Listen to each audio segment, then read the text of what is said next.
नमस्कार, स्वागत आहे तुमचं मोहक रेसिपीज आपल्या मराठी यूट्यूब चॅनेलमध्ये। आज आपण जिरा रिंग्स ही स्नॅकची नवीन रेसिपी पाहणार आहोत। याचा आकार डोनटसारखा असल्यामुळे याला तुम्ही डोनट्ससुद्धा म्हणू शकता। जिरा रिंग्स खायला अगदी अप्रतिम लागतात। चला तर मग रेसिपीला सुरुवात करूयात। जिरा रिंग्स करण्यासाठी इथे एका कढईमध्ये अर्धा चमचा तूप घालून घेऊया। तूप थोडंसं वितळल्यानंतर यामध्ये अर्धा चमचा जिरे घालूया। त्यानंतर यामध्ये 1 कप भरून बारीक रवा घालूया। इथे तुम्ही बारीक रवा किंवा मोठा रवा वापरला तरीही चालू शकते। मंद आचेवरती आपल्याला हा रवा 1 मिनिट चांगला परतून घ्यायचा आहे, म्हणजेच भाजायचा आहे। रव्याचा रंग बदलेपर्यंत भाजायची अजिबातही गरज नाही। 1 मिनिट रवा भाजल्यानंतर यामध्ये ज्या कपाने 1 कप रवा घेतला होता त्याच कपाने इथे 1.5 कप भरून पाणी घालून घ्यायचं आहे। पाणी घातल्यानंतर इथे रवा चांगला फुललेला आहे।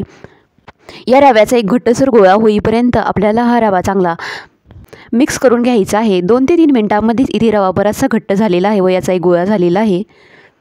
एवढंच घट्टसर मिश्रण आपल्याला हवं आहे। आता गॅस बंद करून कढईवरती झाकण ठेवून 3 ते 4 मिनिटांसाठी हा रवा चांगला वाफवून घेऊया।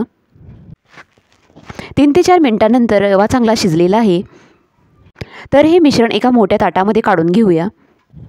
हे मिश्रण आपल्याला चांगलं एकसारखं मळून घ्यायचं आहे। हे मिश्रण तुम्ही जितकं चांगलं मळाल तितके जिरा रिंग्स छान तयार होतात। यामध्ये चवीपुरतं मीठ घालून घेऊया। यामध्ये एक मध्यम आकाराचा बटाटा उकडून त्याची साल काढून घेतलेला आहे।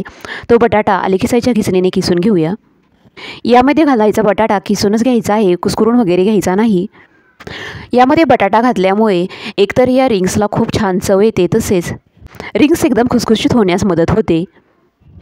बटाटा घातल्यानंतर हे मिश्रण परत एकदा चांगलं मळून घेऊया। हे मिश्रण मळत असताना पाणी वगैरे घालायची अजिबातही गरज नाही। जर तुम्ही यामध्ये पाणी घातलं तर या रिंग्स तेलामध्ये सोडल्यानंतर फुटू शकतात, त्यामुळे पाणी अजिबातही वापरू नका।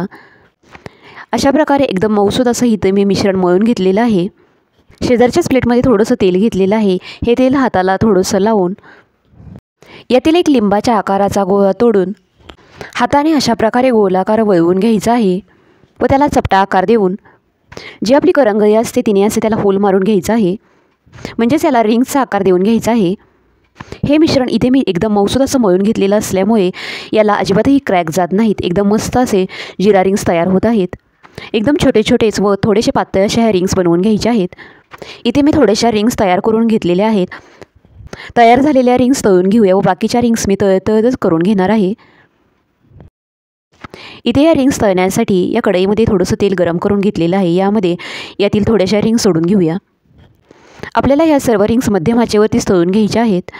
इथे माझ्याकडून या तेलामध्ये खूप जास्त प्रमाणामध्ये रिंग्स सोडलेल्या गेलेल्या असल्यामुळे मला तळण्यासाठी थोडीशी अडचण निर्माण झाली, परंतु तुम्ही यामध्ये तेलामध्ये जेवढ्या बसतील तेवढ्याच रिंग्स सोडून घ्यायच्या आहेत। खूप जास्त गर्दी करायची नाही। तर खूप रिंग्स सोडल्यामुळे इथे मी थोडंसं पक्कडनं कढई थोडीशी हलवून घेतलेली आहे। तर 1 मिनिट गेल्यानंतर चमच्याने हलक्या हाताने सर्व रिंग्स उलटून घेऊया।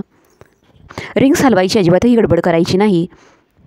1 मिनिट गेल्यानंतरच रिंग्स उलटवून घेऊया।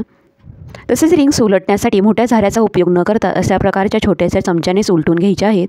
तर 2 ते 3 वेळा ह्या रिंग्स उलटपालट केल्यानंतर इथे यांना हलकासा गोल्डन ब्राऊन रंग आल्यानंतर तेलामधून काढून घेऊया।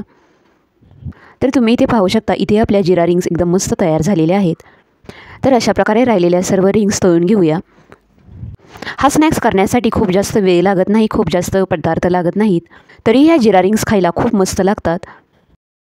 तर अशा प्रकारे इथे मी सर्व जिरा रिंग्स तळून घेतलेले आहेत।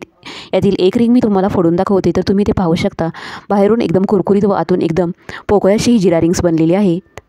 या रिंग्स तुम्ही कोरड्या खाऊ शकता किंवा सॉसबरोबर खाऊ शकता। तर तुम्हीसुद्धा अशा प्रकारचे जिरा रिंग्स नक्की करून बघा। पुन्हा भेटूयात अशाच एका नवीन रेसिपीसह। तोपर्यंत घरी बनवलेले पदार्थ खा आणि स्वस्थ राहा। तसेच आपल्या चॅनेलला सबस्क्राईब करायला विसरू नका। व्हिडिओ पाहिल्याबद्दल धन्यवाद।